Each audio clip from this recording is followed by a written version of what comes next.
Welcome, graduates and guests. The 35th commencement of the Oregon Executive MBA is now underway. Good afternoon, ladies and gentlemen, honored guests and graduates. I'm Sarah Nutter, Edward Miletus Dean and Professor of Accounting at the University of Oregon's Lundquist College of Business. This program has a very special place in my heart. As some of you may know, in an earlier part of my career, I served as the director of an executive MBA program at another highly regarded business school, where I later became dean. This experience gave me firsthand understanding of the qualities that make the executive MBA student so distinctive.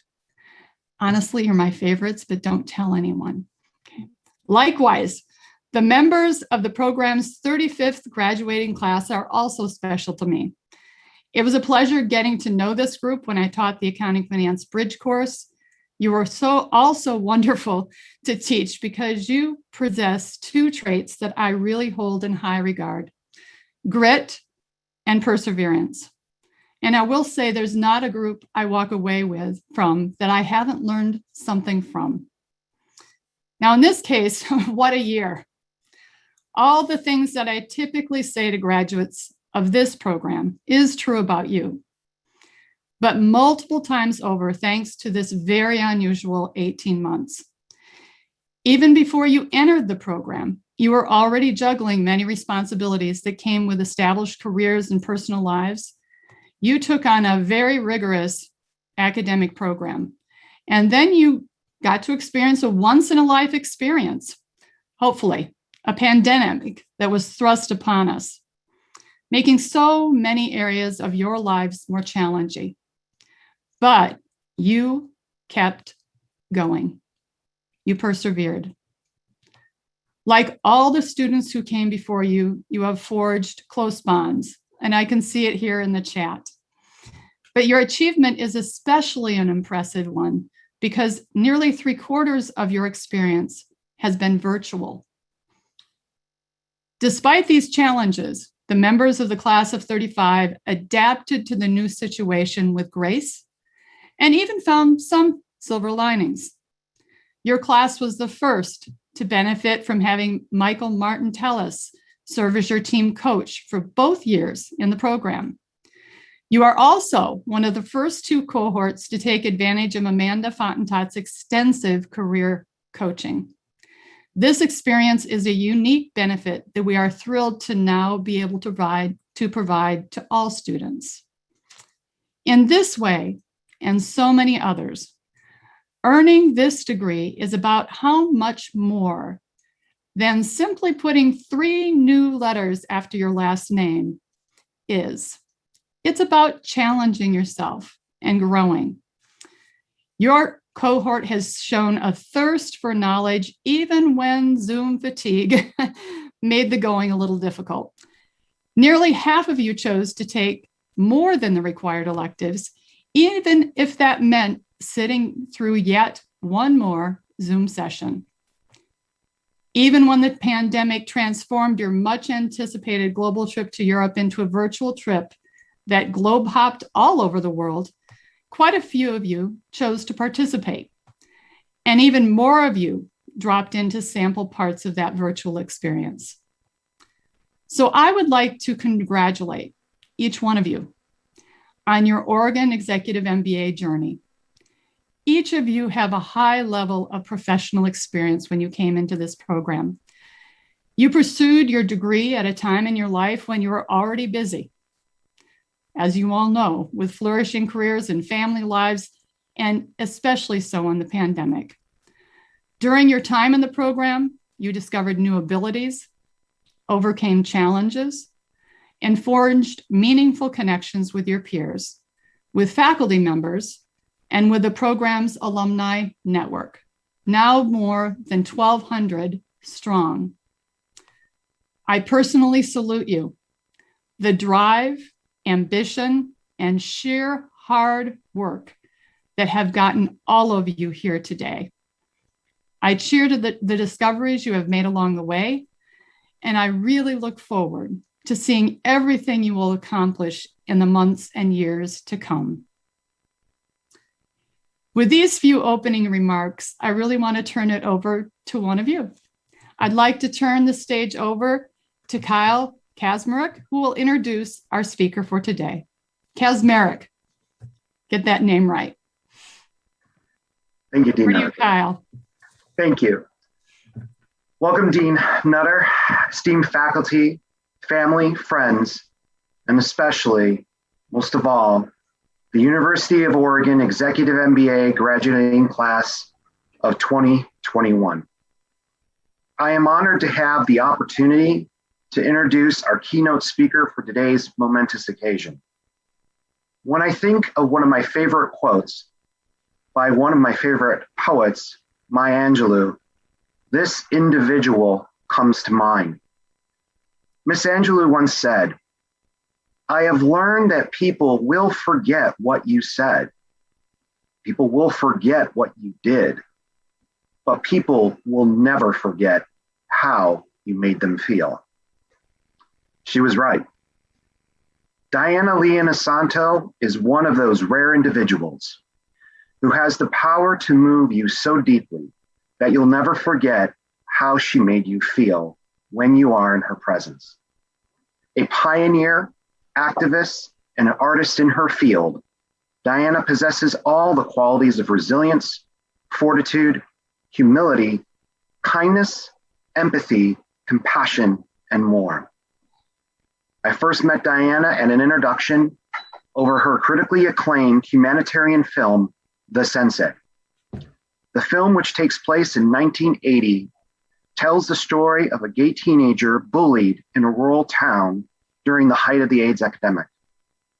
Her debut film, The Sensei, went on to be featured at many film festivals, such as the Los Angeles Asian Pacific Film Festival, New York's newest, San Francisco Frameline, Philadelphia Asian American Film Fest, Germany's Würzburg Film Fest, and the LA Femme International Film Fest, to name a few.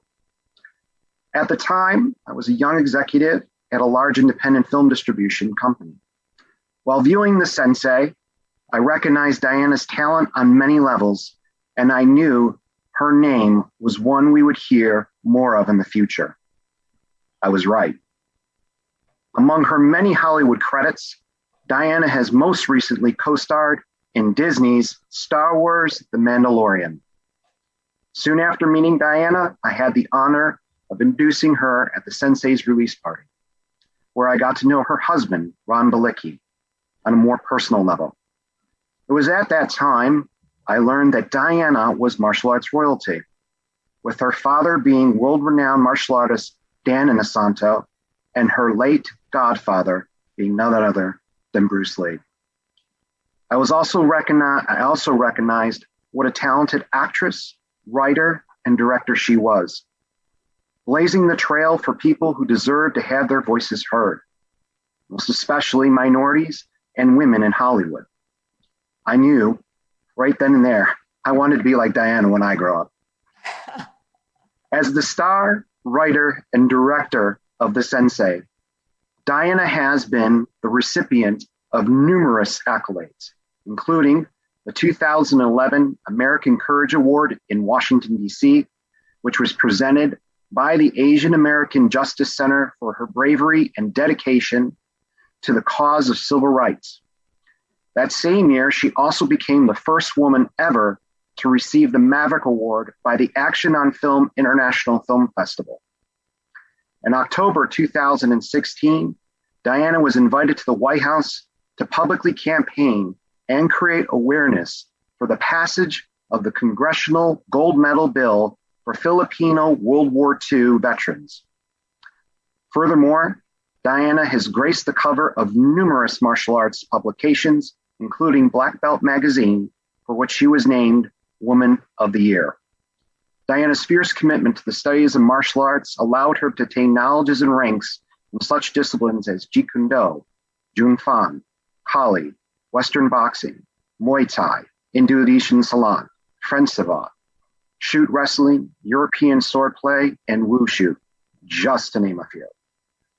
As if it was all not enough, as a highly sought-after stunt woman, Diana trained and worked with many of Hollywood's elites, including Sarah Michelle Gellar in Buffy the Vampire Slayer, Melissa McCarthy in The Spy, Rosa Salazar and Alita, Battle Angel, Leslie Ann Brandt in Lucifer, Catherine McNamara in Shadowhunters, as well as Aaron Eckhart and Socrates Otto in I, Frankenstein. Most recently, Diana partnered with her autistic son, S.G. Inisanto, to publish their first children's book, The Curious Mind of Sebastian, which tells the story of Diana as a young mom, curiously trying to understand the mysteries of autism through her 4-year-old son's quirky behavior. These accounts and accomplishments, accolades, and achievements are only a small fraction of Diana's contributions to both Hollywood and the world at large. When asked, "How do you look at your life purpose?" Diana shared that her philosophy in life is best expressed by Dr. Mae Jemison, the first African-American female astronaut, who said, "Never be limited by other people's limited imaginations." So, with that said, it is my honor to present the remarkable woman who is our graduation speaker and whom I also have the privilege of calling my friend. Ladies and gentlemen, Miss Diana Lee Inisanto. Hi, everybody. Wow, that's an intro. Oh, my goodness. Wow, a lot of pressure here. Thank you, Kyle. You almost had me tear up because you definitely know my long journey. But excuse me for a second. I don't have my teleprompter, so hopefully you can see me. And please shout out if you don't, but I'm going to put my notes here so I can see this and read to all of you. Oh, wow. Where do I begin? So, hello, University of Oregon's wonderful faculty, staff, family members, and congratulations, Class 35. I am so honored to be your Oregon Executive MBA Commencement Speaker. And yes, hello, I'm Diana. And yes, you may know me as that character from Star Wars, The Mandalorian, who plays the cold-hearted magistrate running her galactic business in Caledon. And what an unethical and immoral businesswoman, right? Trying to set up a deal with the Mandalorian to take out a treasured Jedi, like Ahsoka Tano. And, but listen, by the way, I have no idea where Grand Admiral Thrawn, sorry, can't tell anybody, but anyway, moving on. I want to share that becoming part of the iconic Star Wars franchise may seem like a dream, but it really is much of a real life culmination of 30 years of dedication and hard work combined with behind the scenes, some real life struggles, personal struggles that I had to learn to navigate. So when I was asked by Kyle to speak today, I pondered what message I could leave with all of you based on my observations of life and how that might resonate with all of you. And so I talked to my dear cousin, Melody, who I always looked up to. And she and her husband used to be professional speechwriters for members of the royal family. And in her case, she worked with His Royal Highness, Prince Charles in the 1990s. Not bad for a California girl with humble beginnings. And Cousin Melody's forte was writing speeches that focused on charity. And so when I shared with her my how nerve-wracking it was to give the speech to all of you in this unique and extraordinary time where collectively we are feeling perhaps a lot of anxiety, right? And we all shared the experience of this global pandemic and the events it triggered, an event in our history that is the greatest challenge we have faced since World War II, according to the United Nations. And she pointed to me in the direction of an amazing article titled The Mind, the Heart, and the Leader in Times of Crisis that discussed a term I had never heard before, but I realized I've been trying to live this way my whole life from a business perspective. And the term was called servant leadership. And the article discusses several studies in business settings, how COVID-19 triggered anxiety, but it can also, and this gives me hope, produce job engagement and pro-social behavior when we espouse empathy to our fellow employees, our colleagues, when we as business people see a common humanity between ourselves and those needing help. Now, furthermore, by modeling compassion, we can help anxious employees, and just as important, help our broader community. So getting back to the term servant leadership, I like to share my own experiences with this form of business philosophy and how it helped me stay resilient all these years, no matter what obstacles I faced. And pleasantly, it manifested some wonderful real life experiences and people. Many of you graduating are already managers and business leaders, entrepreneurs, and the like, and all seeking to pave a new chapter in your lives in some enterprising way. And you know what? We need you. The world needs you in a time that we have to repair and rebuild our economy, our given industries, or possibly create new innovations and opportunities in something that we may need. And I'm having to do that just as a filmmaker and as an actress and as a businesswoman. And there is a reason why we call in Hollywood show business. Because in my experience, I would come to understand in a field of entertainment, it was not about glamour. It wasn't about red carpet events all the time. In fact, very little. There's a lot of hustling, logistical planning, and putting yourself out there to network. And when it comes to show business, when I took on the risk of being an independent filmmaker, you're really channeling this entrepreneurial spirit, investing in yourself to go on this adventure, daring to give yourself a chance that was, in my case, closed to me in a field that I still loved. But I took on the adventure really out of necessity, because Hollywood at that time was limited in hiring particularly women and people of color in certain leadership roles. And that included like directing, producing, writing, as well as the mild intervals of quality acting roles. There wasn't abundant of them. And sure, I was a stunt woman for a certain number of years because I was fortunate to have my martial heritage from my father, Dan Inosanto, and my godfather, the late Bruce Lee. And by utilizing my martial arts ability, I was able to keep my feet in the entertainment business. But also later in life, I would travel teaching martial arts seminars with my husband, Ron Balicki, who I've been married to now for 25 years. But before meeting him, for a couple of years, I had been a young, despondent, divorced, single mom who hadn't always made the wisest of decisions in my personal life. And I had discovered that my 4-year-old son had autism in a time where there wasn't many resources to help parents like me. And it was very lonely and difficult, a really dark time in my life. But despite my humble AA degree in literature, I wasn't able to complete getting my bachelor's because of strain and stress and just trying to care for our son with special needs while working as a receptionist. For me, college was a luxury. And at the time, I couldn't afford it without sacrificing the immediateness of 24 around-the-clock care for my son. I mean, it was challenging. I remember sharing a bunk bed with my son, Sebastian, in a small room in my mother's house, who, by the way, was having her own health challenges. And my father had remarried and was focusing on his new family. So I was on my own.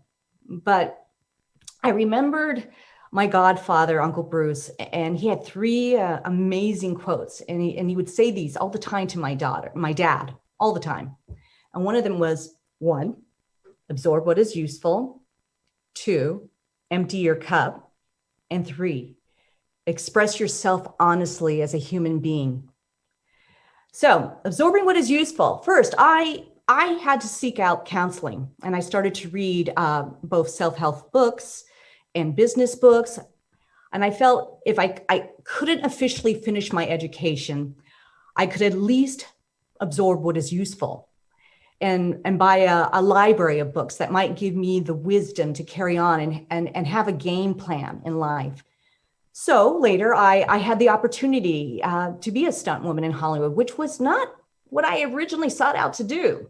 I wanted to be an actress, but the representation for my type and even quality roles were limited. You know, the inventory of roles that reflected diversity in our society just wasn't there. And when they were, it was sometimes demeaning and stereotypical, especially when it came to women and people of color. So with my childhood memories of my godfather's struggle in the ecosystem of Hollywood, where he left Hollywood and decided to create his own film career in Hong Kong, I decided to take a page from his playbook and create my own little film. And it was a calculated risk, but I prepared myself as much as I could, and I would try to empty my cup and learn as a stunt woman. When I was, I would study on everyone's position on the Hollywood sets that I worked. I would take notes and watch producers, and who again are managers of a set, right? And I would watch well-known directors and cinematographers, sound people, special effects, every department to understand the flow of a set. And so basically, Hollywood would become my real-time film school. On my own, I would sometimes take these weekends workshops in writing and directing and producing. And I really had to do my homework and come up with a plan A, a plan B, a plan C, and how to raise funds, which was not easy, to get me to the finish line of my film. And I was lucky that I had a team of producers, which included my amazing husband, who believed in me. But my film, it would be a first of its theme. You see, my film was about a bullied gay teenager that learns the martial ways from a female teacher during the years of the AIDS epidemic in the 1980s. And my little film was called The Sensei. And I was inspired to write my film after watching the horrific events of the Matthew Shepard case in Laramie, Wyoming. Matthew was, at that time, if you're not familiar with the case, was a college student who happened to be a young gay man attending college when he was kidnapped by two men who killed him. And it was the first time that the kind of struggles and hate incidents against the LGBTQ community was front and center in our news cycles. This is way before the Hate Crimes Bill Act had ever been signed into law. This was way before couples ever had a right to marry. And this was around the time I noticed, as a part-time martial arts teacher in my own travels across the country, that I would see from time to time a disturbing business trend of some martial arts schools rejecting members of the LGBTQ community. And they were just fearful that the communities they lived in would distance themselves from their schools or their dojos. And if they dared take a chance of having at their school someone who wasn't heterosexual, it could be devastating to their businesses. So now I'm the daughter of an interracial couple that married in the 1960s when mixed marriages were against the law in more than 30 states in our country. But in California, my white Irish American mother would marry my brown-skinned Filipino American father who had served in the US Army. And yet their marriage was technically a crime in most states until the Supreme Court in 1967, who ruled in favor of interracial marriages like my mom and dad. So I resonated and felt empathetic to what I had seen in the LGBT community as a mixed race woman. And I decided through the business of cinematic storytelling to express myself, as Uncle Bruce would say, to express myself as honestly as possible as a human being and as a filmmaker. I could address the injustices that I was seeing with my own eyes. And some people at the time, I will tell you, thought I was crazy to make a film about a gay teen learning martial arts. And some would have rather that I had made some mindless action B film in my own way. So I wanted, through storytelling, to make the world a better place, and thus expressing myself honestly and being true to my vision.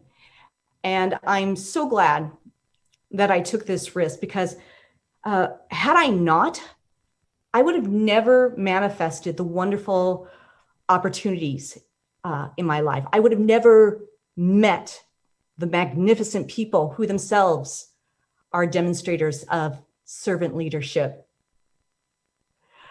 See, I had the unique privilege of receiving, as Kyle told you, a wonderful award in Washington, D.C., where I met members of Congress and incredible business people. And it's because I had faith in my vision and I expressed myself. And I was dedicated to not just being a filmmaker, but in my own way, being a servant leader. In addition, sometimes when sticking with your vision, you never know what it can manifest when you make an investment in yourself. You see, years later, even after the making of my film, I couldn't get an agent at that time. Even with my tiny little film under my belt, they thought I was too old, not the right type. Or they remembered, she's a stunt woman, right? What does she know about acting? So, meaning I just wasn't on anybody's radar until somebody by the name of Mr. Dave Filoni, who created and who directed my episode of The Mandalorian, and Jon Favreau were looking for authentically a female martial artist who could act. And they discovered on Google my trailer that led them to the sensei, and asked casting to have me come in and read for the role. And meanwhile, you can all fill in the blanks of what it had happened, but I must share that had I not stuck to my convictions to do the sensei, led by my empathy for others, I can honestly say, I don't know if I would have been discovered to do The Mandalorian on Disney. So I guess what I'm saying is you guys have a golden opportunity to be your own servant leaders, adding the beauty of empathy, threaded with the function of business. And as successful leaders, inspiring those in your circle to serve others. This is your time, right? Society needs people like you to be a force for good by taking with you the skills and knowledge learned in your degree. And I have faith you are all going to move mountains in your own unique way. You graduates of class 35, may the journey of life be kind to you. And may the force be with you. Thank you, everyone, and congratulations.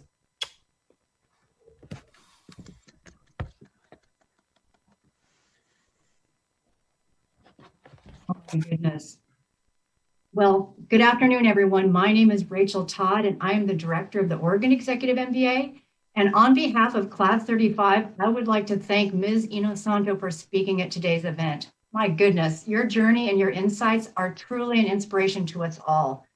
Thank you so much for joining us and for elevating today's celebration. And can I ask the graduates to unmute and please give Ms. Inosanto a round of applause and some cheers? Thank you. Thank you so much. Thank you. And Class 35, now it's my turn to congratulate you on completing your journey in the Oregon Executive MBA. And while every graduation is a celebration, this class has been on a journey like no other and deserves special recognition. Now, as we all know, no one could have anticipated back in September of 2019 when you started in the program that a global pandemic would throw us into an alternate reality, a reality which transformed our homes into our 24/7 everything. A world where work-life balance became a daily challenge as the lines blurred between our personal lives, work, school, and parenting. To say that this past year has been an emotional challenge is a gross understatement. Now, Class 35, your journey began with a splashy immersion that started in Portland, where we came together for a magical soiree at the rooftop of the Hoxton Hotel.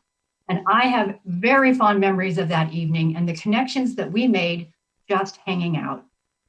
Your residency continued in Eugene, where you worked on case studies, hammered out solutions in a team ropes challenge at Spencer Butte. I got to join you for a private screening of Animal House at your hotel conference center. And on our final night over pizza at the EMU, we were treated to a surprise visit by none other than the Oregon Duck. But I have to say that one thing that became immediately clear to us was that Class 35 had something special. Now, it has been said that those who get the most out of the Executive MBA programs and the most value from the degree are the most intentional in the first 4 to 6 weeks. It's because they have set their tone and established their routine for investing in the program. Class 35 made the highly unusual decision from day one in the program to switch up their seating arrangement at every class session in order to build connections and form bonds across the cohort. Now, they had no way of knowing that this early commitment to building community would carry them through the virtual class environment. Class 35, you came into this program with a built-in agility, and you actively redefined your goals as a community. You are a group of individuals who can teach the world a lot about the power of connection. You are going to have a story to tell. Now, as we all know, it was in March of 2020, halfway through winter term, that COVID-19 turned our worlds upside down. But despite the challenges of adapting to a virtual classroom, this stellar group carried on. They pushed forward with a determination and with the power of an already formed community that makes us all proud. They juggled busy lives, unpredictable circumstances, the challenges of working and parenting full-time from home, and in the process, developed new skills that will likely continue on past COVID. And based on the joy, laughter, and gratitude that I observed at yesterday's final class session, where many of you attended in person, I think it's safe to say that this class will stay connected for years to come. Now, one unexpected gift from quarantine was that our move to a Zoom world allowed us to draw back the curtains as we were transported into one another's lives. We have laughed as noisy garbage trucks or dogs barking at mailmen interrupted our class sessions. We have enjoyed babies bouncing on laps, cats dancing across laptops, and impromptu visits from children and spouses. And as anyone who has been on a Zoom with Paul Allen knows, we've experienced garage envy. I can safely say that we have all leaned into the Zoom mullet, which is basically business up top and pajamas on the bottom. Over the course of these past 18 months, we have let our hair down and embraced our collective humanness. And what a gift that has been. It is my sincere hope that this embracing of one another's humanness is something that never goes away. Class 35, we are honored to have played a part in preparing you for the many challenges and rewards that lie ahead.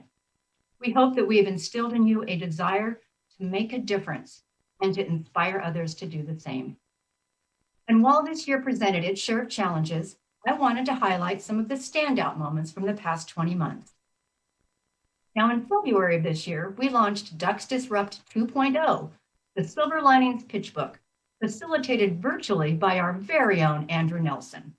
And like so many things we do here at the Oregon Executive MBA, Ducks Disrupt 2.0 was a super connector event where we virtually brought together current students, faculty, alumni, grad students from the Pacific Northwest, world-class panelists, speakers, and judges.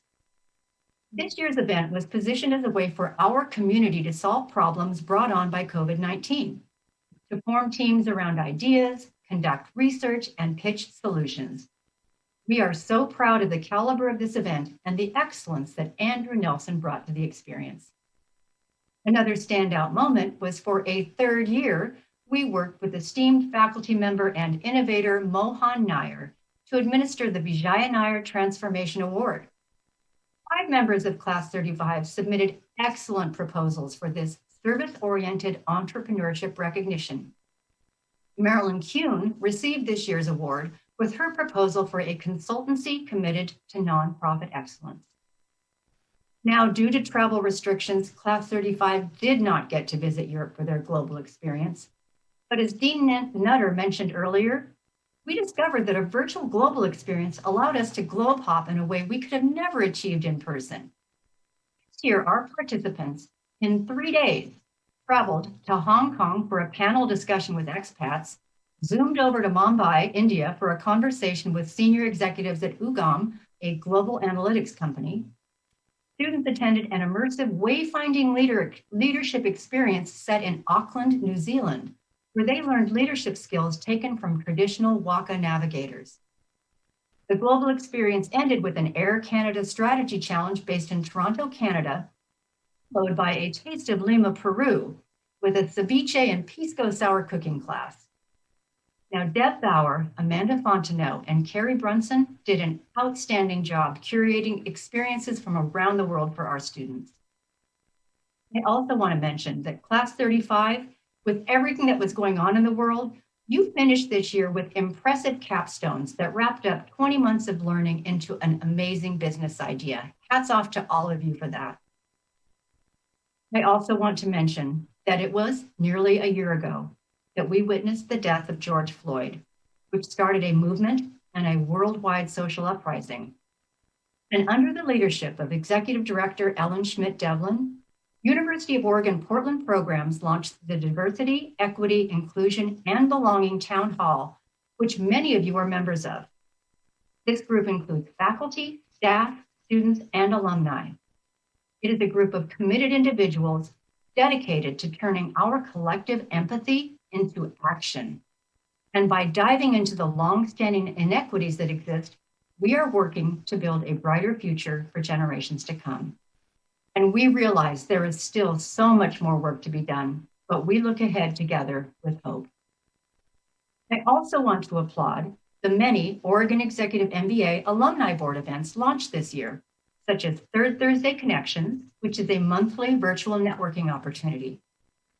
2020 also marked the launch of the Oregon Executive MBA Alumni Consulting Corps, where alumni donate their time to consult students and alumni on startups. Now, if this isn't paying it forward, I don't know what is.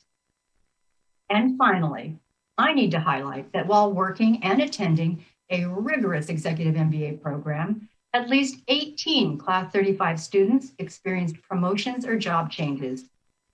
Students physically moved to a new location, and 7 babies were brought into this world or are expected sometime soon. I think we can safely say, Class 35, you've been busy. And now we realize a virtual commencement is not what you planned for when you joined the program in September of 2019. But we ended up starting some new traditions that we expect will live on for future classes. For instance, in today's event, we brought friends, family, and pets into the traditional hooding ceremony by inviting students to record someone they care for perform the hooding.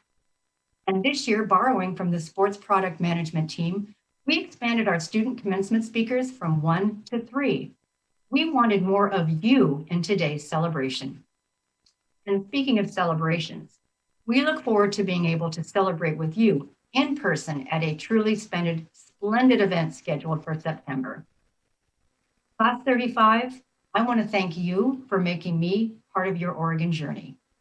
And thank you to the husbands, wives, children, extended family, friends, employers, and pets who have supported these students along the way.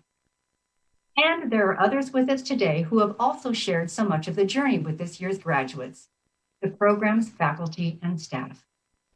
I would like to take this opportunity to thank the staff members who helped create the Oregon Executive MBA experience and this wonderful ceremony.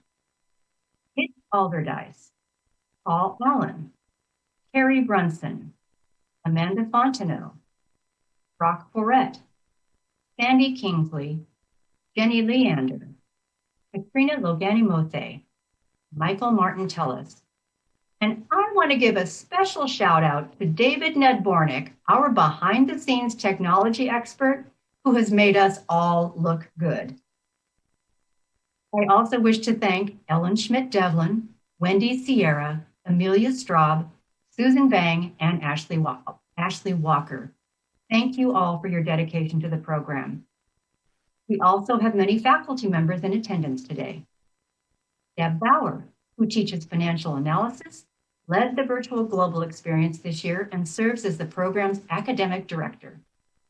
Josh Gordon, who teaches negotiation and serves on the program's academic committee. Gudrun Granholm, who teaches financial accounting. Scott Grout, who advises students on their capstone projects. Beth Jelm, who teaches formulating corporate strategy. Kathy Longholland, who advises students on their capstone projects. Mohan Nair, who teaches strategic business transformation. Andrew Nelson, who teaches opportunity recognition and serves on the program's academic committee. Mitzi Short, an executive coach. Ed Warnock, who teaches implementing strategy and new venture planning. And finally, Doug Wilson, who teaches marketing strategy, serves as the capstone coordinator extraordinaire, advises students on their capstone projects, and serves on the program's academic committee. Now, as I mentioned earlier, because of social distancing, we asked our graduates to record someone they care for performing the traditional hooding. They have shared these moments in the video that you are about to watch. And now we begin the recognition of graduates. Adrian Kenyani, hooded by his wife Beth and daughter Ellie.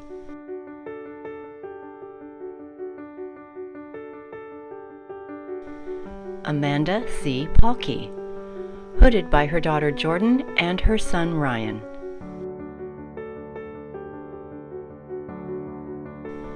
Anya Valentine, hooded by her son Kodiak.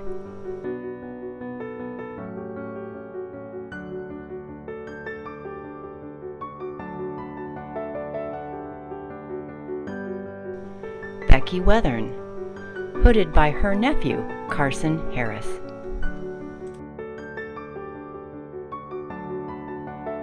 Dr. Behzad Wafah, hooded by his wife and life partner, Dr. Roya Lahiji. Bob Heston, hooded by his best friend and wife, Holly Heston, with supporting hooders Lauren, Jack, and Calvin.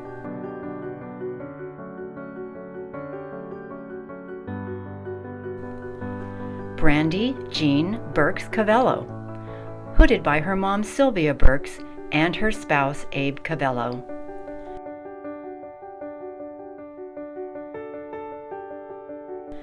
Carolyn M. Wagner, hooded by her fiancé Matthew Kaminskas.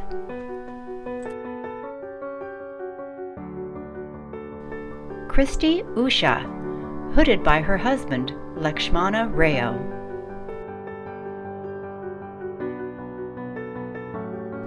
Christian Stefan Gorelli, hooded by his wife Lindsay Gorelli.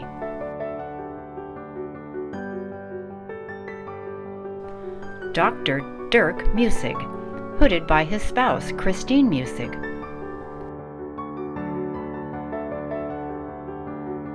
Douglas Wayne Garland, hooded by his whole family.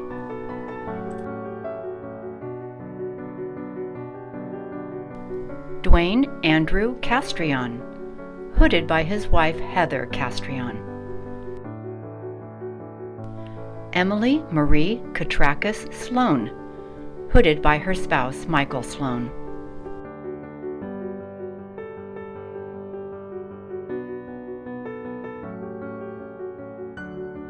Harry Siegfried Mueller, hooded by his girlfriend Melissa Skubel.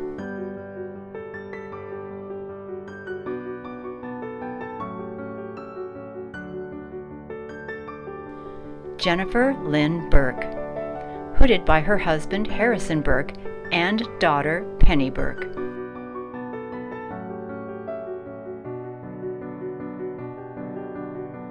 Jillian Kretzmann, hooded by her daughters Lil and Louisa Kretzmann.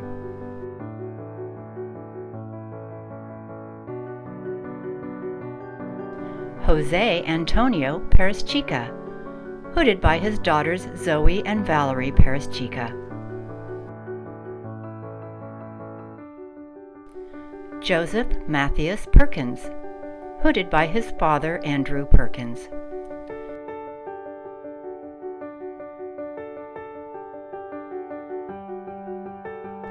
Julian Dunn, hooded by his wife Meredith Noble.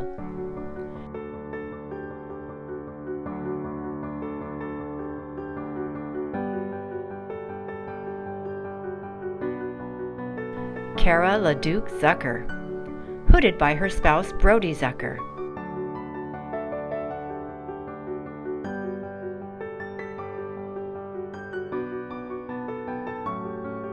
Casey Ryan Nguyen, hooded by Kimberly and Madeline, the two team members who supported him and the work during the program.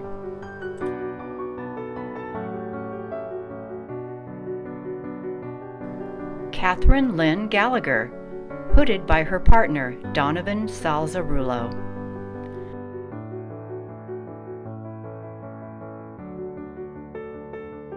Kyle Anthony Kazmarek, hooded by his family and loved ones, his nieces Ashlyn, Jennifer, and Marissa, his sisters Amy and Kim, his mother Sherry, and his partner Tracy.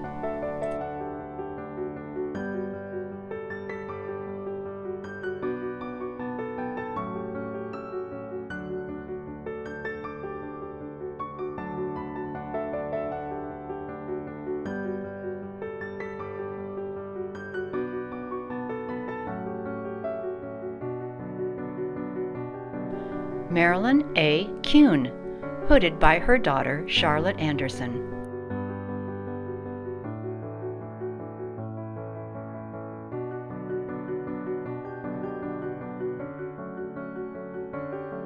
Mary Geneva Miksch, hooded by her sister Melissa Klerner. Nicholas Robert Anderson, hooded by himself. Nicholas Elliott Borrow, hooded by his wife Leslie Borrow.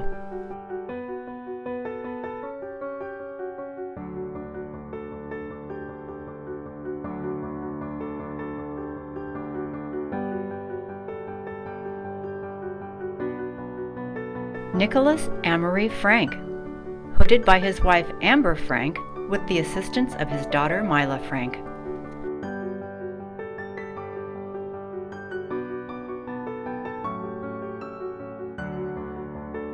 Renata Ariana Mello, hooded by her husband Everton Vega and her boys Leo and Gabe. Reynolds Alistair Holmes, hooded by his partner Kendra Holmes and his daughter Richie Holmes.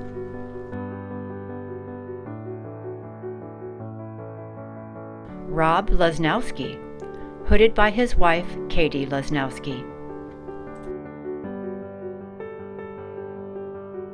Robert Todd Martinez, hooded by his spouse Tamisha Martinez and their sons Ben and Todd.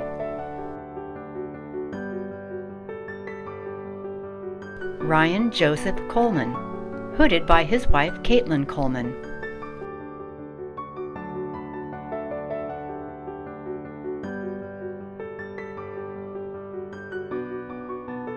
Sean Ryan Bryce, hooded by his partner Callan Kleinhens, with help from Magnus and Pumpernickel. Sebastian Alejandro Estades, hooded by his wife Jennifer Estades, with Sebastian Jr. on the way. Sonny Rose, hooded by his wife Wakalsa and his son Cy Rose. Tor L. Berg, hooded by his daughter Emma Berg.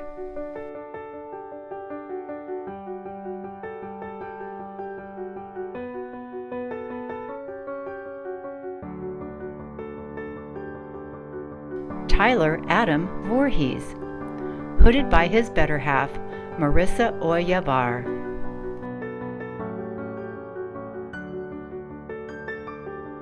Wissam Samir El-Tuki, hooded by her spouse and lifetime partner, Ahmed Youssef.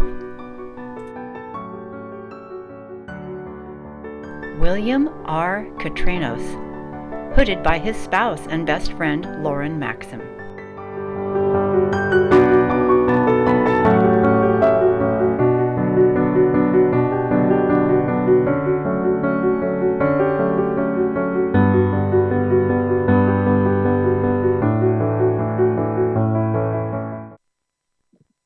It is so hard to follow that because my face hurts from smiling so much, but I have the honor of highlighting two groups of students who have special places in this program. The first group is our students whose scholastic excellence have placed them at the top 20% of their class and are invited to join Beta Gamma Sigma, the Scholastic Honorary Society. These members include Sean Ryan Bryce, Julian C. Dunn, Catherine Lynn Gallagher, William R. Katrinos, Mary Geneva Mishk, Casey Ryan Nguyen, Bezad Vafka, Anya Valentine, and Rebecca Weathern. The next group of students I would like to honor are our military veterans and active duty military members. These members are Tor L. Berg, Doug Garland, Rob Lesnowski, Jeffrey T. Lindquist, Robert Todd Martinez, and Sunny Rose. Thank you all for your service. And now I am passing it on to Deb Bauer to introduce our last student of honor.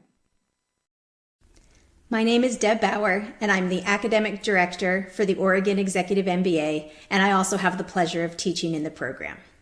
Throughout my time with the Oregon Executive MBA, I've seen how special the program's students are. They have the drive and vision to add a rigorous master's degree program to lives that are already very full. Each year, we have the honor of highlighting one student who excels academically in ways that are truly exceptional.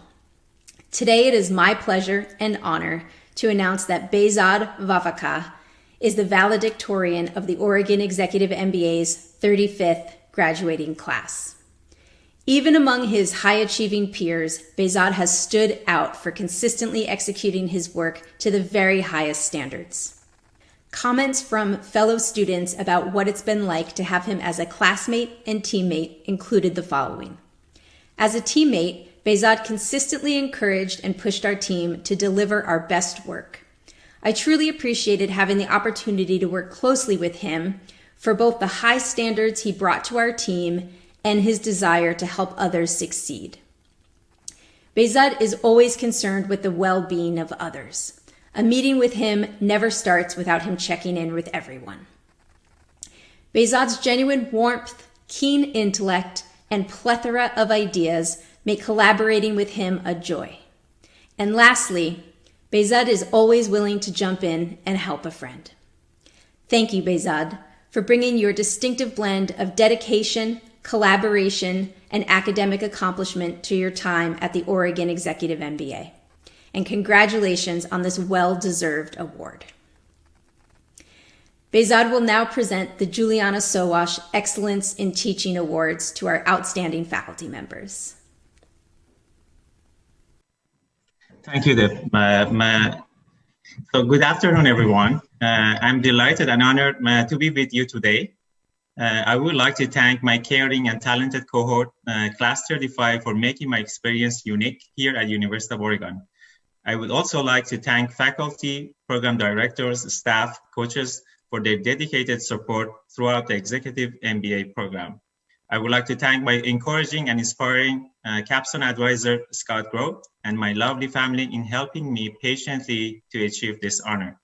Also, I would like to thank you, my supervisor at Intel, for supporting me to pursue this great learning experience. Over the past 20 months, We all face changes and challenges in our life while adapting to remote learning and dealing with the pandemic. There were long weekend days and late nights where we devoted ourselves to our passion by participating in and advancing our learning through the Oregon Executive MBA program.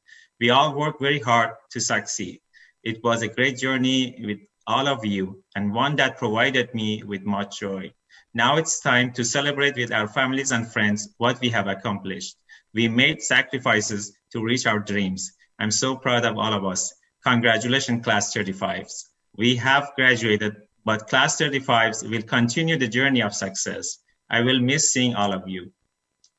Now, I would like to announce that Class 35 by vote has selected 2 honorees for all the outstanding educators that have worked with us during this program. I'm deeply honored of presenting the Juliana Sowash Excellent in Teaching Awards to our 2 outstanding faculty members. The first award goes to Deb Bauer. Thank you, Deb, for being a caring and dedicated instructor who enhanced the educational experience of Class 35 by designing and implementing new learning experiences for the financial analysis and global experience courses. Deb creatively pivoted to the online learning format in a unique way. Deb's attention to detail is unmatched. Her methodology really kept the class fully engaged, even in a remote learning environment on a subject matter where teaching and engaging with a student, even in person, is a challenge. Please unmute yourself. Join me by giving Deb a big round of applause. Congratulations, Deb. Deb. The second award goes to Gudrun Granholm. Thank you, Gudrun, for being an insightful instructor who simplified our learning experiences. Class 35 had one of its best experiences starting the MBA program with financial accounting. Gudrun broke down the concept in clear, logical, and convincing way and made them more comprehensible and formulated the accounting into the box one model. Gudrun guided us in the right path in the program by demystifying financial analysis and digesting the details of the 10K reports. Please unmute yourself. Join me by giving Gudrun a big round of applause. Congratulations, Gudrun. Thank you so much. Thank you. Now I will hand over to Michael. Good afternoon. My name is Michael Martin-Tellis, team coach for the OEMBA, and it is truly a pleasure to congratulate Class 35 on your achievement and the completion of 2 years of very hard work during what has been a truly difficult time. We recognize the sacrifice that you and your loved ones have made to bring you to this important milestone. I am fortunate to have the opportunity to work with each of you and have found inspiration in witnessing your approach to challenges and seeing all you've accomplished on your journey through the program. I want to thank each of you for your time and engagement with me, for it has truly been a pleasure. Next, I have the honor of introducing your first class commentator. She is a dedicated professional and student and serves as a designer and training director at Neil Kelly Company. I've enjoyed getting to know her the past few years, and she has clearly earned the respect of her classmates, faculty, and staff at the OEMBA. Please give a warm welcome to Mary Mix. Thank you, Michael. Like so many of you, I am constantly asked, why are you getting an MBA? I think we get this question so much because it is such a huge choice to go back to grad school after starting a family and working full-time. Why would anyone choose to put themselves through this again? Taking exams and writing papers, having to get a chickenpox vaccine 30 years after we had the chickenpox. Why? Of course, there are the obvious answers. Sometimes getting an MBA means an automatic promotion. Sometimes it is the credential you need to make a jump to your next job. For all of us, it is about personal and professional growth to be capable of achieving the next level. In the past 2 years, we have learned not only from the content we were studying, but also from working with each other. The team aspect of the program gave us the experience of working with a small group like we would in a C-suite. This experience pushed us to new levels of growth that we would not have had if this had been purely individual work. Like many, I was most intimidated by the finance component of this degree. And yet, in the end, our two faculty awards are both finance professors. This speaks to the quality of the program, that it draws faculty of such a caliber that they make outstanding learning experiences out of what could be the driest and most difficult parts of the curriculum. I know for me personally, the finance classes were like learning a different language, and yet sitting alone in my dining room, rounding hour 2 of the 3-hour financial analysis final, I finally felt like, wow, maybe I can actually do this. So somewhere between the bird corners and the binomial trees, we made it work, and for some, discovered a new passion. There are many options to check the box for getting an MBA, but the reason we chose the OE MBA was because of the in-person experience and the chance to make new friends and expand our networks. We started off our program with a trip to campus in Eugene and felt like college kids all over again. We heard so much about the past global trips and already had our flights booked for Berlin. Well, we all know what happened next. Luckily, we had almost 2 terms under our belts before the world stopped turning. But suddenly we found ourselves in the online MBA program none of us wanted. But even so, we ended up having an experience like no other. Because of the circumstances, we got a glimpse into each other's homes. We got to see babies appear and grow up on camera. So far, we have met 4 babies, now 5, thanks to Kara. And we got to see Sunny, Ray, Nick Frank, and Jen Burke modeling what it means to be a new parent and getting an MBA at the same time. So kudos to all of you for navigating this incredible time in your life. And thank you for sharing your sweet babies with us. Other family members made appearances on camera as well. 9-year-old Ryan Palkey, happy birthday, Ryan, stole the show in not 1, but 2 group presentations for Team Random and Team Breakfast Club with his acting skills. We got to see pets too, highlights including Emily's giant dogs catching the attention of Anne in Alliances and Acquisitions, and the numerous pugs coming in and out of the frame on Dawn and Sean's laps. My own Chihuahua, Bambi, even scored a modeling gig for Artemis, the new fitness tracker for dogs, and her agent will be in touch. While the pets and the babies may have made it on screen over the past 2 years, there are so many people here today who also had a presence. I know I can't be the only one who had to be talked off the ledge at some point. With the stress of a global pandemic, trying to keep our day jobs together working from home, endless hours of Zoom, and the disappointment of many canceled plans, eventually it reached the point of feeling like it was all just too much. And those are the moments our loved ones came in to rescue us. We all felt your presence, the unseen hand floating in a fresh cup of coffee off screen, the legs coming down the stairs behind me, or the other half of the silent conversation held on mute. You were there through it all, and all of you no doubt at one point had to say, "Can you please turn it down?" We couldn't have done it without you. I'd like to take a moment to acknowledge the spouses, the kids, the siblings, the parents, the friends, all of you who propped us up when we had our moments of weakness, who told us to just keep going, and who now tell us how proud you are that we made it. Thank you. In the end, getting an MBA isn't just about getting a promotion. After 2 years of challenge, we have all grown and transformed in new ways.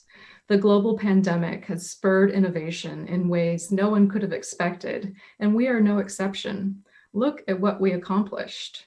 We stripped away all the social benefits of doing this program, and we were left to do the hard work for its own sake. We persevered, we struggled, and we survived. As you look back at this experience, imagine it is all captured in a best-selling novel, the highs, the lows, the tragedies, and the triumphs. I challenge you to write the foreword to this book. Who makes it on your thank you list? Who inspired you? Who would you dedicate this experience to? For many, this has been a gift to yourself, but perhaps there was someone else whose name you would inscribe. Your child who has watched their mom or dad work late every night and set the example of the value of education. Your spouse who was there for you every step of the way and perhaps set their own plans aside to let you do this. Maybe in the end, you dedicate it to someone's memory who is no longer with us. For me, I realized during my capstone project that this experience is a full circle dedication to my father. I grew up drawing on the whiteboards at Hewlett-Packard and Tektronix, not knowing at the time what a powerful executive my father was. To me, he was my best friend, a constant, loving presence in my life who made me feel safe and like I could do anything I set my mind to. As my parents encouraged my love of drawing, I eventually went to architecture school and was set on the path to being an architect. When my dad passed away in 2007, that's how he knew me. When we cleaned out his office, I found he had printed out my thesis project and taped it to his whiteboard, just like where it all began. I feel so lucky to have had the proudest father anyone could ask for, and yet he never would have predicted that I would be standing here today, graduating with an MBA like he did. I realize now I am more like him than I ever would have hoped for. My dad was a leader who believed in the value of every person. He lifted others up and inspired them to achieve great things. And that is the future I plan to pursue with my MBA. With this degree, I validate how much more I am than just someone who loves to draw. And Dad, I dedicate this to you. And now I ask all of you to think of those people in your life that inspire you, your mentors, your family, the legacy you want to leave behind for your kids, and perhaps, like me, the legacy you are carrying on. So cheers to all of us for completing an MBA during a global pandemic, even as it didn't end up being anything like we signed up for.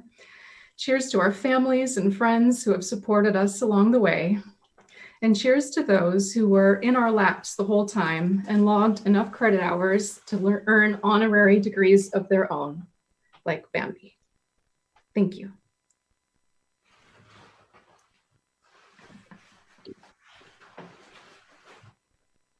My goodness. All right, that is a tough one to follow, Mary. That was incredibly moving. Thank you so much for sharing your story about your father. I'm sure he's very proud of you. It is now my pleasure and privilege to present the Oregon Executive MBA's City of Bridges Award. Since the start of my time at the Oregon Executive MBA, I have been impressed by the connections that this program provides. And you know, it actually feels like it's our secret ingredient. Together, we form a network unlike any other in the state. And at every turn, you're going to find thought leaders, world-class faculty, top-tier contacts who are passionately sharing their advantages with fellow students and alum. Our network has a stake in each member's success, and that brings out the best in each and every one of us.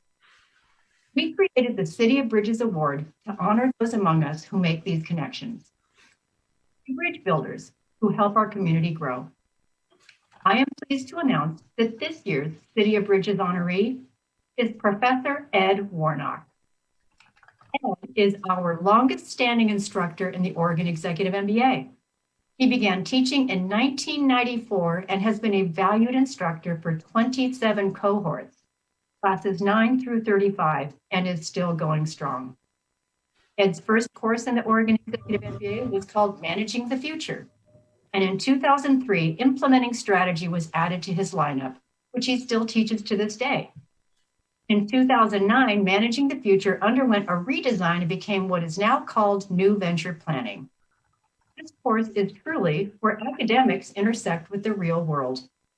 Students work out the kinks in new venture ideas and get the opportunity to practice the art of the pitch as they present to panels of seasoned business professionals. These panelists, in turn, give students essential feedback and prepare them for the real world of entrepreneurship. Now, Wendy Sierra and I estimated that over his 27 years of instruction, Ed has brought over 450 guest speakers and panelists to the Oregon Executive MBA classroom. And this term, Ed used his powers as a super connector to bring Guy Kawasaki, the renowned author of The Art of the Start, into his new venture planning class. And while Guy is his most famous guest, it's actually Ed's passion and commitment to building connections that is truly unparalleled. I mean, 450 guest speakers, that is phenomenal. Ed, we are so proud that you are part of the Oregon Executive MBA. You are a connector of people par excellence, and you truly embody the spirit of the City of Bridges Award. Please join me in congratulating Ed Warnock. Graduates, please unmute your mics and let's give him a round of applause. Woo! Good job, Ed. I am humbled. Thank you. Well deserved, Ed. And I'm now turning it over to Amanda. I thought it's for now. It is now my honor to introduce your next class commentator, Julian Dunn. Julian being selected by his classmates to speak at commencement was no surprise to our staff. This insightful and friendly student, who serves as one of our program's Diversity, Equity, and Inclusion Fellows, is a skilled connector, and we are lucky to hear his reflection today. Please give a warm welcome to Julian Dunn. Well, thank you very much, everyone. And I have an exhibit.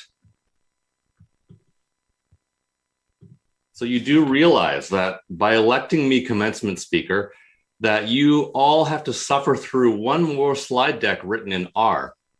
It's too late now. To quote the great Adam Sandler, I have the microphone, so you will listen to me. And by the way, if you have any questions, just put them in the chat, because I don't want to hear your life story or how great my book is. I'm just going to swipe right or left like Guy Kawasaki on Tinder, depending on if I want to answer those questions or not. Anyway, I did seek out some advice from others on what to say. And a couple of weeks ago, a few of us had the opportunity to have drinks with Scott Schnuck, who was our business law professor. So I asked Scott if he had any important lawyerly tips for me, because the law is all about precision in speaking and writing, right? Well, the first thing that he said to me was to make sure that the world understands that he is not a cat. Well, the second thing that he said to me was, be funny. Nobody wants to hear profound thoughts. I don't know. I mean, I think I might disagree based on us having now listened to Mary. Maybe he was really just talking to me. Nobody wants to hear your profound thoughts. Well, this is good advice, but honestly, it added to the pressure that I was already feeling about this keynote. One thing he didn't say that I'm thankful for is that this humor had to be delivered in a 12-point Times Roman font, which is great because I don't think this presentation software does that. I'm very grateful and humbled that you have elected me, as well as Mary and Ray, to represent Class 35 with some remarks. And as I was preparing for this talk, I both felt that honor and honestly a little annoyed that you had all voted me to create yet another deliverable. I mean, haven't I already written enough pages of content for this program? Plus, it has to be funny. In all seriousness, though, I think what I was feeling is really reflective of how hard it has been to finish this program in the middle of a pandemic. In fact, I have a visual aid for this. Now, this is what a normal MBA program is supposed to be, right? It's supposed to be linear. After the first year, you are done 50% of the program, and after the second year, you are done 100% of the program.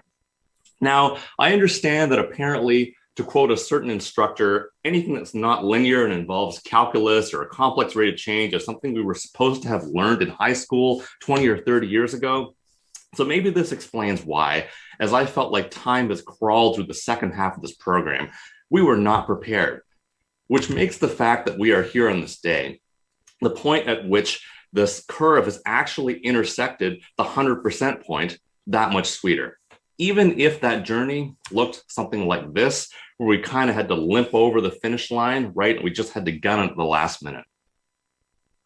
Now, in writing this keynote, though, I cast my mind back all the way to the bottom left-hand corner of this graph, time t equals 0. I mean, do you remember the first time that we met? It was August 20th, 2019. We were all meeting in the park. And think back to what you were feeling on that day. And in the spirit of a picture being worth 1,000 words, I would like to zoom in on Bob, who I think is exhibit one for all of us of what we were feeling. I think Bob's expression says, I am both clearly terrified and excited to be here. But now we're at the other end of this journey. And looking back on all that we endured, I had to take an econometrics lens to all of this and ask myself, did you get value out of the MBA program? And fortunately for the faculty and administration who might be alarmed at where this is going, this is not a Boolean answer, as you know, because economics would tell us that it depends. In particular, it depends on A, B, C, D, something like that. Keynes has a bunch of stuff to say about this. But what I would like to do is to take the rest of my time to summarize the top things that I personally took away from the program. And this, together, we can answer, did I get value out of the MBA? So here are some actual things that I found helpful in the program. What's this? It looks like an unladen swallow. What is its airspeed velocity? I guess it depends if it's African or European, right? By the way, I did look this up. The answer is about 9 meters per second if it's a European swallow, which this is. Now, admittedly, one of the things that I came into the program most concerned about was financial analysis. But between Gudrun, Deb, Ryan, Dean Nutter, and Brandon, I feel like I can do all these things and basically know enough finance to make my CFO squirm. Read financial statements, ask good questions, know what's important in public company disclosures, and so on and so forth. So I found this part of the program extremely valuable for me personally, to really be able to partner with my finance team. Those binomial trees, I'm really sorry, Brandon, very valuable information. Not sure that I'm going to use those on a daily basis. The second thing that I wanted to mention, you were going to laugh. You probably didn't think that a keynote presentation at your commencement was going to have any more beta hats in it. But omitted variable bias now is just something that I see everywhere. You will remember that in the before times, and when we still had the ability to speak in person, I was about 8 or 9 months into my new job, working remotely for a San Francisco-based company. And I was complaining about how office-centric they were. When I first started at this organization, it seemed like if you weren't in the office, you were kind of a second-class citizen, right? Because it was almost like we were unfairly biasing the fact that being in the office had to do with productivity.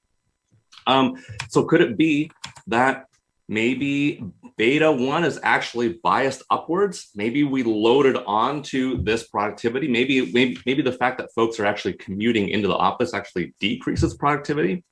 And then I started to think about, what happens if we increase the autonomy, for example, that people can receive from working remotely, from working from their homes, right? Without having people coming by their desks all the time. What does that actually do to perhaps increase people's productivity? So this is on my mind a lot these days, and maybe a cruder way to kind of put omitted variable bias, I bet Don is going to like this one, is Hanlon's razor. Never attribute to malice that which is adequately explained by quote unquote stupidity, where stupidity here is just a code word for omitted variables. So often as leaders, we are harmed by others, sometimes unintentionally, a lot actually unintentionally. We blame politics, we blame backstabbing or empire building or whatever, when maybe it's just ignorance, like this, right? Maybe it's something like this, right? That we say malice is this part of the equation, and that ignorance or that sort of lack of awareness is sort of the hidden variables, the omitted variables. All right, I've shown you enough math. Is it time for a break? No, it's not time for a break. This is a commencement address. We don't have time for that.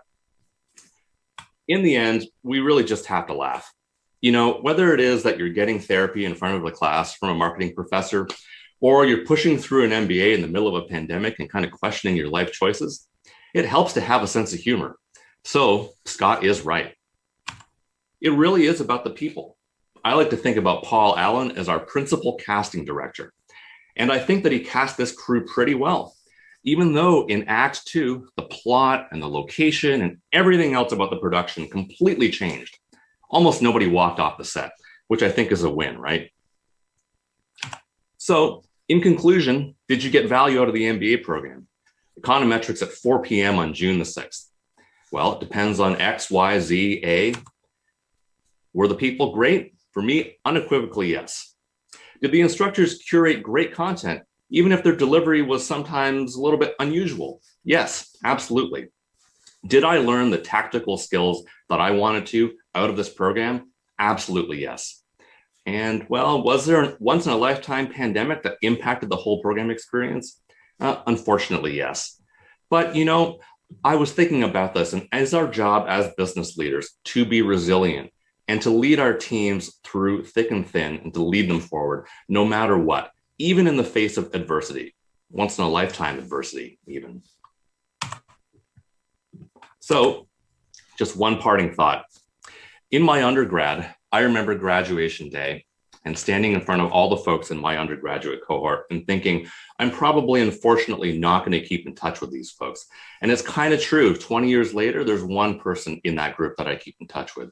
But I have created such strong connections with all of you folks that I want to find a way to keep in touch with you all. So what I thought we would try to do is to create an email list. I figure it's the lowest common denominator. I'll also put this into Teams and you can all subscribe and we can keep in touch. And other folks have also mentioned that maybe we should start having a monthly get together starting after the summer. So let's discuss that on that email list. Thank you very much for having me. It's been fun. You know, I think that was the best and most fun I've had in a long, long time. And I think I owe it to everybody, to be honest, to do something for you just really quickly. So that way you can leave this experience remembering that the last 18 months were spent in front of these tools. I feel like the virtual background just doesn't do any service to me. So I'm going to continue to do this from here. But I wanted to say just how much I've appreciated getting to know you. And it's my honor at this point to also present an award. So let me pull this up and let you know that each year there's an award, the Oregon Executive MBA Service Award, that we provide, you know, to an outstanding staff member. And it's typically somebody who's provided exemplary service to the faculty, staff, students, and alumni of the Oregon Executive MBA. And of course, this year's Service Award winner is no exception to that. In her nearly 20 years with the Oregon Executive MBA program, she has helped the program successfully navigate changes in location, schedule, and leadership, not to mention a global pandemic. At important events, she's nearly always the first to arrive and the last to leave. Her excellent coordination and operational prowess make her an invaluable asset to the OEMBA program. I'm in awe every day by her ability to both keep everyone and everything in line and be the most likable person in the building. While I'd like to keep everyone guessing, that last description probably gives her identity away. Whether it's masterfully coordinating your class weekends, packing and delivering the global trip boxes and every other box that you've received in the same day, or seeing her smiling eyes greet you behind the mask when you came in to visit the classroom again, we would all be lost without her. The culmination of so many notes from staff, faculty, and students and alumni is this: she is the heart and the soul of the Oregon Executive MBA program. And while she can't join us today, please join me in congratulating this year's Oregon Executive MBA Service Award recipient, Wendy Sierra. Yay. Go Wendy. Yay. Go Wendy. And I'll pass it from here over to Jenny. Yeah. Well, as usual, it's to follow all of you guys, such class acts, especially Wendy, who hurt her back, I believe, getting ready for you guys all to come into the building yesterday. So, you know, when you have a moment, send her a message. She is, again, absolutely the best.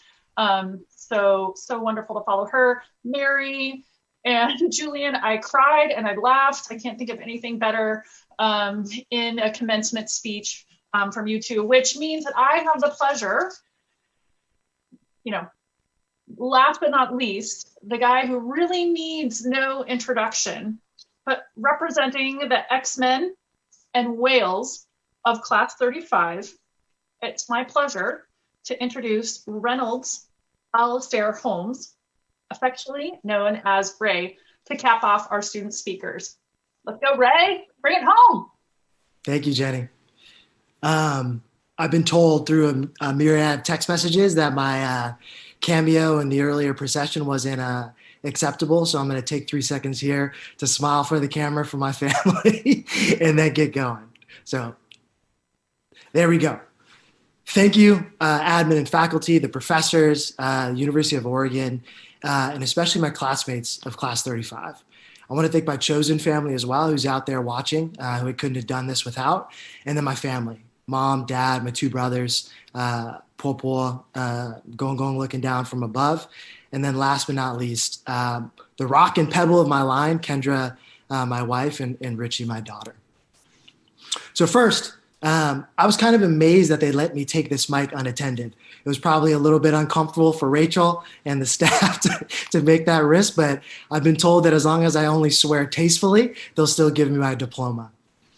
But in all seriousness, as I reflected on the past 2 years in the program, I keep coming back to a nugget of wisdom that my best friend Sam Fox dropped on me a few years ago. During the course of trying to hit a grueling speed record on the Pacific Crest Trail, I met up with him about halfway through, and he was just in rough shape, right? Marathon a day for the past 30 days. And he told me life is literally about 2 things, endurance and maintenance. And you can't do the first for long if you don't do the second. And I can't think of a better concept and dichotomy than that to summarize our time in this program, especially the past year. So I'm going to start off with endurance, right? The ability to withstand hardship, adversity, sustain a prolonged or stressful effort activity. And my God, Class 35, we surely have endured, right? Balancing the program with work, family, not to mention a pandemic and the racial reckoning across the U.S., battling the systemic racism of Black communities in the U.S.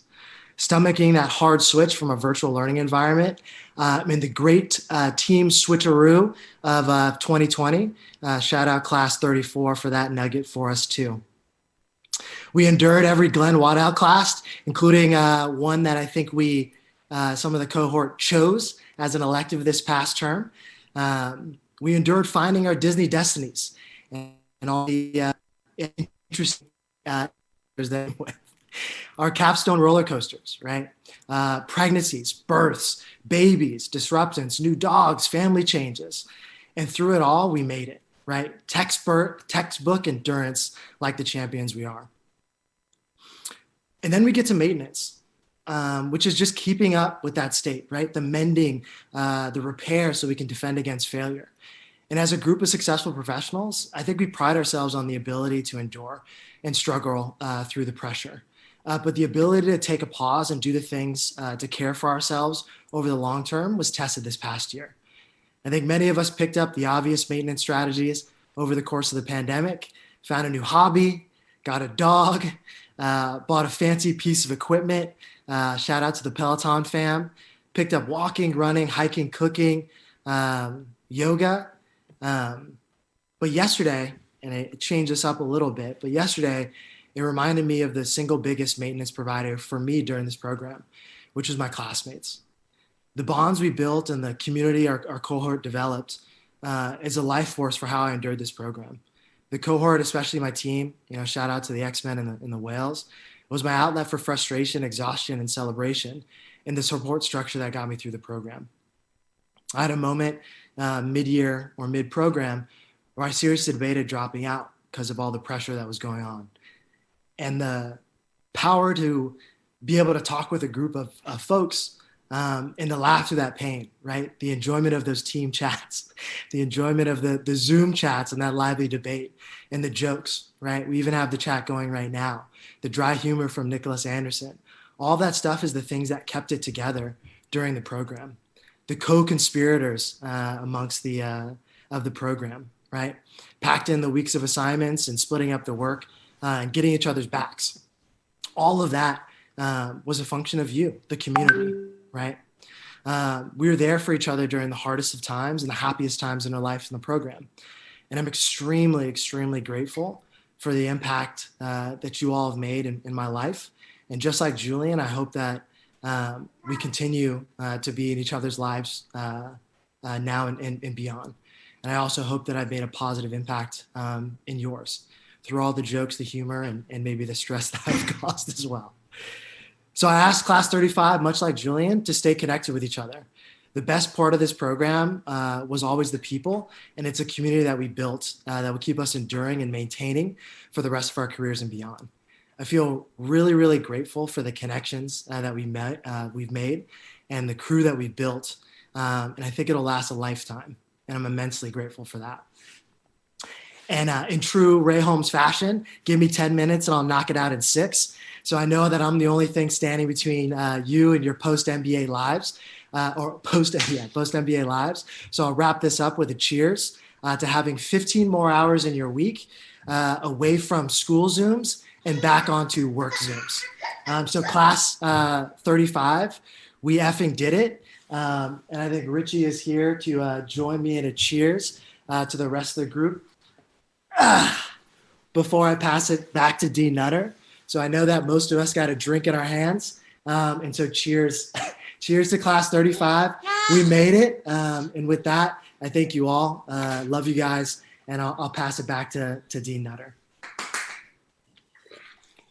How about everyone on mute just for 1 second to celebrate? Yay.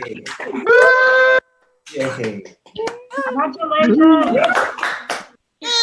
Well, I've been asked to bring this home, and in true EMBA fashion, I learned more from you today than I think we probably have been able to teach you.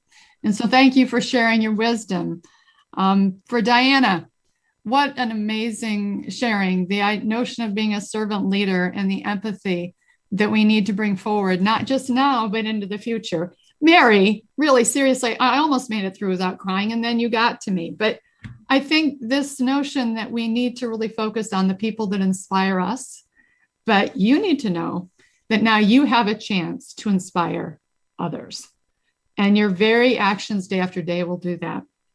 Julian, having a sense of humor, so essential to life, to be able to continue to see the silver linings, the crazy in the midst of the madness. And so thank you for sharing that with us. And I really appreciated your point about keeping connected. Ray, endurance and maintenance. You know, your way of describing maintenance, endurance we've well been doing, but maintenance, this idea that it really is that notion, that moment to take a pause, to mind, to repair, and honestly, in this very moment, to celebrate.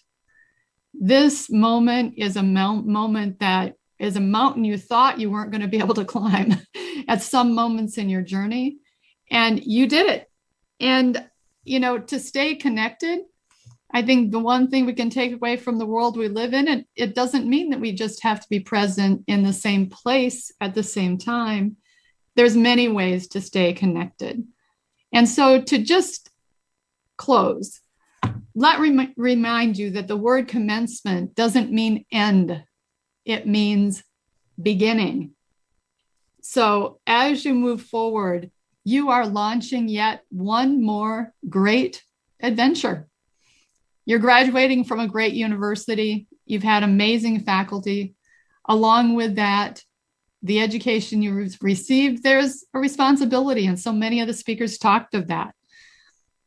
I think that as you look forward, we are so incredibly honored to have played a part in your lives, to have had this small moment to help you make a difference and help you accomplish your goals and your dreams, not only for yourself, but your family and friends. And you better keep in touch with us too. We really look forward to following your careers and personal accomplishments, and also want to remain a piece of your lives. Please know that we're incredibly proud of you. Please accept our warmest congratulations on this occasion. And on behalf of the Oregon Executive MBA and the University of Oregon, congratulations to all the graduates. You're an extraordinary group. We want to also thank the corporate sponsors, your faculty, the family, the friends for sharing this important moment in the celebration of your accomplishments. So I did manage to capture this in one moment away from the video. I want to propose a toast to all of you. 3 cheers for our newest alumni. And please unmute so we can all celebrate together. Cheers to all of you. Woo! Yay! Yay! Oh my God. Come on, Achi. Come. They're going to show. Come.